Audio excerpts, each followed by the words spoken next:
Eu vou ler um salmo que se encontra em... É o Salmo 27.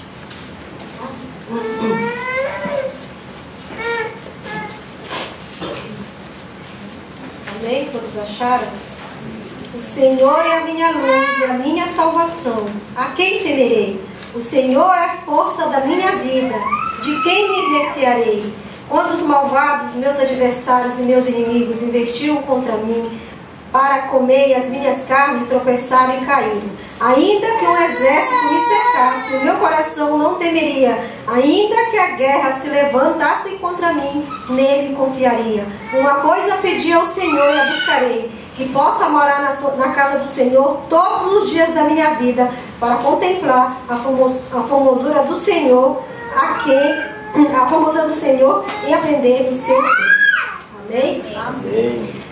Hoje, quando eu estava dando o final do discipulado ali para os irmãos que irão se batizar, e a gente estava conversando e a gente estava falando, né, que o mundo anda tão estranho, né, agora que está acontecendo, né, que a Inglaterra, ela saiu daquele grupo que fazia aquela União Europeia, ela saiu, e isso, eles estão falando que vai ter uma crise aqui no Japão. E eu estava conversando com ela assim, ó, a gente não precisa se preocupar não. Antes eu me preocupava, eu ficava, e agora o que vai acontecer? Mas hoje não, hoje nós temos o Senhor. Aleluia. Então está acontecendo é porque Deus está permitindo, está acontecendo, tem propósito.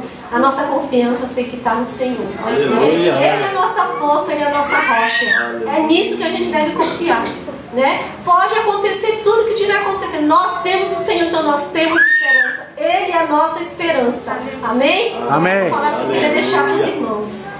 Abaixa a sua cabeça e nós iremos orar agora. Deus, eu te louvo, eu te agradeço, Senhor. Por mais um dia nós estamos na tua casa, Pai. Queremos te adorar, Senhor. Queremos te louvar, ó Deus, por tudo aquilo que tu faz na nossa vida e continua fazendo e vai fazer, ó Pai. Em nome de Jesus Cristo, nós te rendemos graça, Senhor. Abençoa-nos o Senhor aqui, ó Pai. Que o teu divino Espírito Santo tenha, Pai, ó Deus, tenha toda a intimidade aqui, ó Deus, que abra o nosso entendimento hoje, Pai, e fala conosco, Pai, em nome de Jesus nós te pedimos, ó Deus, e é neste nome, desde já que nós te agradecemos, Pai, recebe o nosso louvor, Senhor, recebe, Senhor, a nossa adoração a Ti, ó Pai, em nome de Jesus nós oramos e agradecemos.